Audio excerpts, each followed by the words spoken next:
I'm Victoria from Biblio Lifestyle, and you're listening to the Reader's Couch podcast, the show that will help you bridge the gap between living a full and busy life to one where you're reading, learning new things, and having fun. In today's episode, I'm super excited to share 3 classic novels that are perfect for fall reading. So if you're looking for something to read that perfectly captures the mood and feeling of this beautiful season, then look no further than these 3 classics and today's episode. So stay tuned.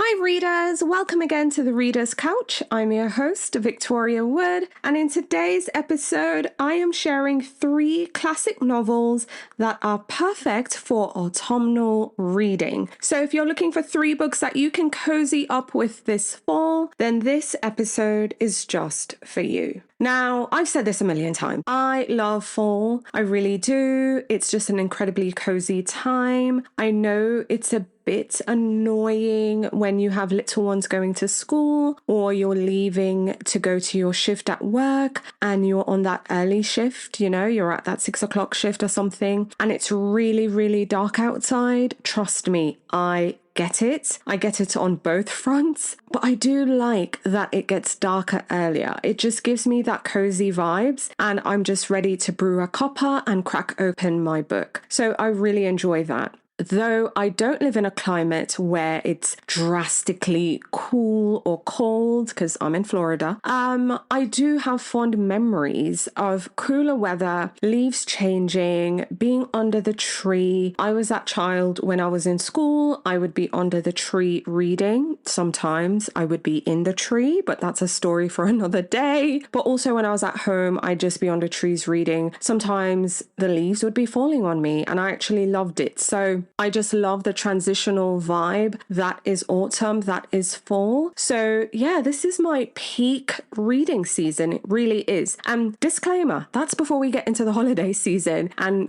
then winter, because then, that's a whole different ball game. But autumn is that perfect time for me. I think it's the perfect opportunity for readers to kind of curl up with a good book and just get lost in the pages. And I know some of us have classics on our to be read list, and I know some of us are mood readers and seasonal readers. And well, if you're looking for seasonal books, for classic books that kind of capture the mood and the feeling and the vibe of just this beautiful season, then I have 3 books to recommend to you. Now, before I get into the books, each of these books, and I want to be very clear, they offer something very different. But what I think they have in common is just a unique perspective on just some commonalities that we have as humans. It has unique perspective on love. It has unique perspectives on loss and just being human and the general human condition. So I think, these factors make them ideal reads for chilly evenings and cozy days spent indoors during fall, or if you're like me, outside under a tree somewhere. So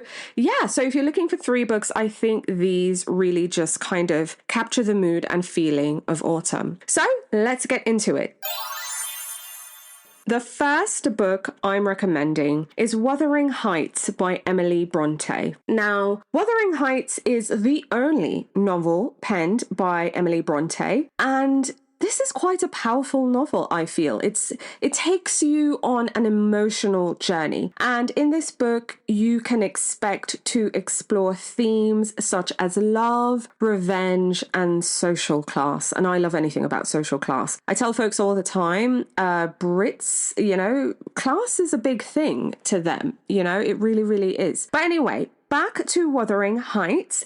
This book is set in the moors of Yorkshire, England, and the story follows the entangled lives of families across 2 generations. And at the center of it all is this intense kind of love-hate relationship between Catherine Earnshaw and Heathcliff. Now, Heathcliff is an orphan that was adopted by Catherine's father, and their complicated bond, and we kind of see the consequential choices that they make and how it sets off a chain of events that just affects everyone around them. And we see how it leaves a lasting impact even on the next generation. I'm not going to say much more about it. I kind of feel there's so much has been said about Wuthering Heights. But the reason I selected it for fall is because of the novel's atmospheric setting. The feelings of just the wild moors in Yorkshire and the complicated characters and just how complex they are and just the raw emotions. And of course, Bronte's narrative style just kind of really brings all this to life, and I feel it makes it a perfect read for autumn because you can almost hear when you're reading, I'm really trying to think it through, you can almost hear like the wind howling, the tumultuous storm that's brewing between these two characters in the book. And it's just, I don't know, it just evokes all those gothic fall vibes. It really does. I think Wuthering Heights, and just me personally, I'd love to hear what you think. I think it's a perfect read for a crisp autumn evening. And if you have a fire, to make it even more cozier, then I would highly recommend you do that. But yeah, without rambling on too much, I highly recommend Wuthering Heights by Emily Bronte. Okay, book 2 on my list of books that I think are perfect for cozying up during the fall time. The book that will give you those autumnal feels. Again, though different from the first book I recommended. But number 2 on the list is The Women of Brewster Place by Gloria Naylor. Now, the first thing I will say about this book is that it's incredibly captivating. It really is. And it tells an interwoven story. And it tells a story about 7 African-American women living in the same housing project named Brewster Place. So the title tells you everything you need to know. The Women of Brewster Place. But anyway, we see how each of these women are each dealing with their own situation, their own unique circumstances, but we see how they find solace and companionship in each other. And the book really doesn't shy away from just really diving deep into these characters. So we really get to see their experiences and their struggles. We see such a really vivid picture being painted of their resilience and their strength and just their determination as they kind of navigate through life's twists and turns. If you love stories about women and the interconnectedness of women and our lives and just how, you're dealing with things, but then finding companionship and solace in others. And I mean, look, it's not all rainbows and sunshine, there's some difficult things there too. But seeing these women navigate life's twists and turns it was incredibly beautiful. So even though some of the things are difficult, I felt it was just beautifully written. Some of the themes you can expect, like I said, not all rainbows and sunshine. So there's race, there's poverty, gender, being a woman. And we also see the flip side and the positive, which for me was the power of community. And I think reading The Women of Brewster Place is perfect for fall. Let me tell you why. Because like I said earlier, there's something I love about fall, and it is because it's a transition season, It's a time of change. And I feel as the leaves are changing and turning and falling, we see each woman in Brewster Place also just navigating their own change and their own growth, and even through the moments of despair, the moments of hope, and again the sense of community experienced within these characters. I think that's the shining light in this book, is the community, and seeing how the characters just they're really introspective. For me, it reflects the mood that autumn brings. So, I think also, because I keep saying the word community, and as I'm talking, I'm thinking, and I think autumn is a time of coming together.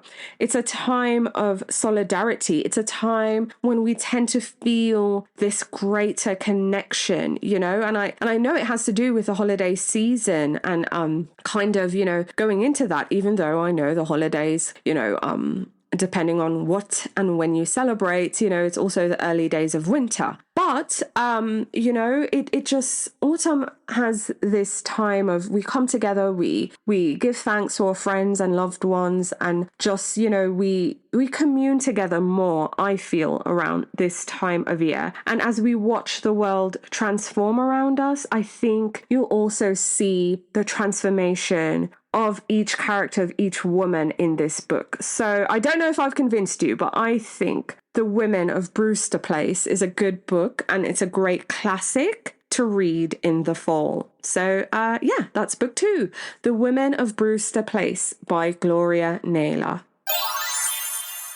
Okay, so book 3, the third classic on my list that I think is perfect to read in fall. It's perfect for autumnal reading. It gives you all the vibes. Book 3 is Northanger Abbey by Jane Austen. So Northanger Abbey, to me, it is gothic. It doesn't have all the necessary elements to be a true gothic novel. I would describe this as gothic satire because it really does kind of make fun of the art form at the time. It's a really sharp critique, I'd say, of popular books, of popular gothic novels of that time. But this is a book that explores society, love, and the power, but also the perils of imagination. So in the book, we meet our main character, Catherine Morland. She's young, she's naive, and she's been invited to the stately Northanger Abbey. Now, while there, her imagination runs wild,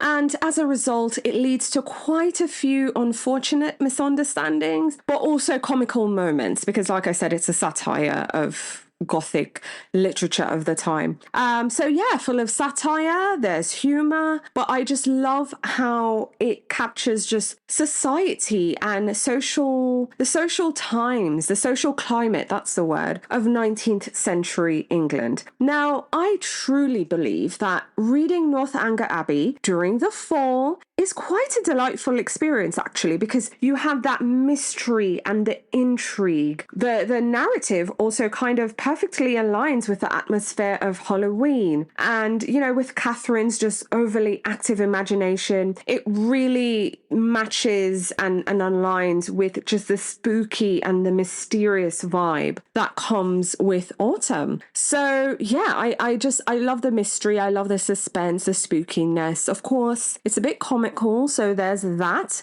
But also, I just feel the way Austen has this, just this keen observation of just human nature and just social behaviors is just, it's exquisite. It really is. In this case, for me, it's all about the details, and it really shines through. So I think Northanger Abbey is a perfect fall classic to cozy up with this autumn. And as the leaves start to change and fall and it gets cooler and spookier, the Halloween season and vibe. That's a big theme of autumn, and I think that's what makes it a great read. Alrighty, so readers, there you go. 3 fall classics that each offer something unique and special, but they're perfect choices for autumn reading. So I highly recommend you grab your favorite warm beverage, find a comfortable reading spot, and get lost in the pages of Wuthering Heights, The Women of Brewster Place, and Northanger Abbey. I think these books will give you a cozy fall reading experience. So make yourself a cup of tea, wrap yourself up in a blanket, and lose yourself in the pages. Alrighty, readers, that's all for now. Thanks for listening, thanks for being here, and I'm looking forward to chatting with you again soon. Bye for now. Thank you so much for listening to the Reader's Couch podcast. Please subscribe to the show, share it with a friend, and take a few seconds to leave a rating and review. Until next time, stay lounging, stay reading, and whenever you're in doubt, go straight to your local bookstore or library. Thanks again for listening, and happy reading.